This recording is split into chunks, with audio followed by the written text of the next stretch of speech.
क्या बीएसएससी इस बार द्वितीय इंटर स्तरीय को भी अष्टवर्षीय या पंचवर्षीय योजना बनाना चाहती है? क्या चाहती है बीएसएससी? 27 लाख से अधिक अभ्यर्थियों के भविष्य के साथ क्यों खिलवाड़ किया जा रहा है? हम बीएसएससी से यह मांग कर रहे हैं कि जल्द से जल्द द्वितीय इंटर स्तरीय पीटी परीक्षा की तिथि घोषित कीजिए और पूरी पारदर्शिता के साथ इस परीक्षा को और इस बहाली को संपन्न करवाइए। कोई पेपर लीक नहीं होना चाहिए, कोई फर्जीवाड़ा नहीं होनी चाहिए, किसी भी तरह की धांधली सेटिंग नहीं होनी चाहिए और पूरी पारदर्शिता के साथ बहाली को पूरा करवाइए। और बीएसएससी ने ऑनलाइन परीक्षा करवाने की घोषणा की है, जिसका विरोध अभ्यर्थी कर रहे हैं। हजारों अभ्यर्थी इसका विरोध कर रहे हैं और अभ्यर्थियों का कहना है कि ऑफलाइन परीक्षा ही होनी चाहिए थी। तो बीएसएससी को इस पर ध्यान देना चाहिए कि अभ्यर्थी जब चाह रहे हैं कि ऑफलाइन होनी चाहिए तो आप ऑनलाइन परीक्षा क्यों थोप रहे हैं? और अगर जब आप ऑनलाइन परीक्षा करवा ही रही है बीएसएससी तो टीसीएस से परीक्षा करवाए।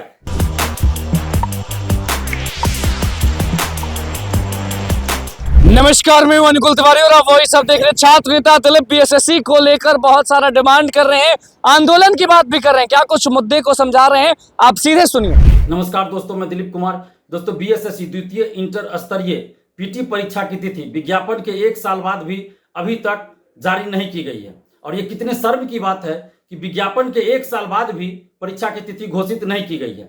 इससे पहले प्रथम इंटर स्तरीय बहाली 8 साल में पूरी हुई थी और उस बहाली को पूरा करवाने के लिए हमें कई बार आंदोलन करना पड़ा, पुलिस की लाठी खानी पड़ी, बीएसएससी में जाकर धरना देना पड़ा, तब जाकर 8 साल में वो बहाली पूरी हुई, नहीं तो वो बहाली ही कैंसिल होने वाली थी। तो क्या बीएसएससी इस बार द्वितीय इंटर स्तरीय को भी अष्टवर्षीय या पंचवर्षीय योजना बनाना चाहती है?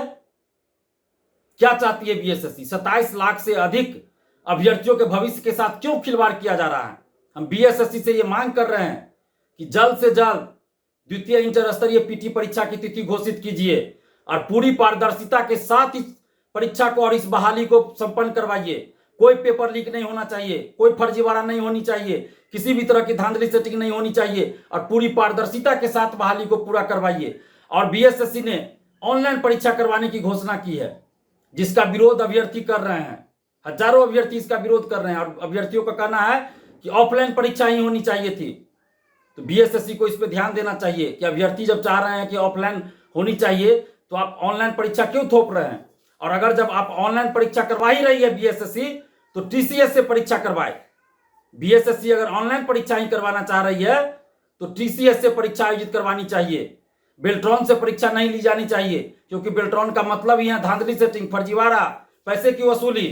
कोई भी परीक्षा कराने की जिम्मेवारी अगर बेल्ट्रॉन को दी जाती है, इससे पहले का रिकॉर्ड है, तो बेल्ट्रॉन के कर्मचारियों के द्वारा फोन करके पैसे की मांग की जाती है अभ्यर्थियों से।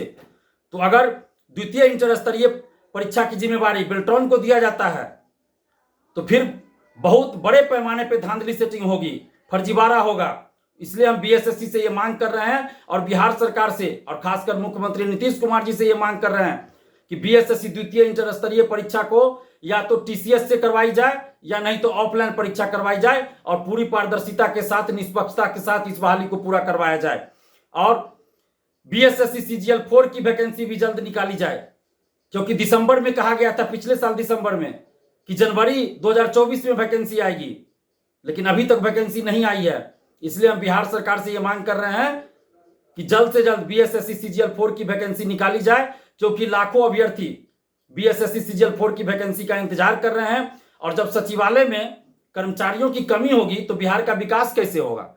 क्योंकि बिहार के विकास से जुड़ा या अन्य चीजों से जुड़ा सारा फाइल तो सचिवालय से ही सब कुछ होता है, और वहां अगर कर्मचारियों की कमी होगी तो कैसे काम तेजी से होगा, कैसे बिहार का विकास होगा? इसलिए हम नीतीश कुमार जी से ये मांग कर रहे हैं, बिहार सरकार से ये मांग कर रहे हैं कि जल्द से जल्द बीएसएससी सीजीएल 4 की वैकेंसी निकाली जाए, ताकि लाखों अभ्यर्थी जो इस वैकेंसी का इंतजार कर रहे हैं उनको अच्छा लगे, उनको राहत मिले और जल्द से जल्द वैकेंसी निकालकर परीक्षा आयोजित हो, बहाली पूरी हो, ताकि उनको नौकरी मिले और उनकी बेरोजगारी दूर हो सके। ये लाखों अभ्यर्थियों की मांग है। तो आपने सुना कि बीएसएससी को लेकर छात्र नेता दिलीप जो है वो खुलकर सामने आए हैं। इंतजार किस चीज का हो रहा है वो उन्होंने बताया है, क्या मांग कर रहे हैं वो उन्होंने बताया है, और आंदोलन की बात क्यों छिड़ी है वो आप समझिए और देखिए। तो बस हमारे चैनल को सब्सक्राइब करें, फेसबुक पेज को लाइक करें। कैमरा धन्यवाद।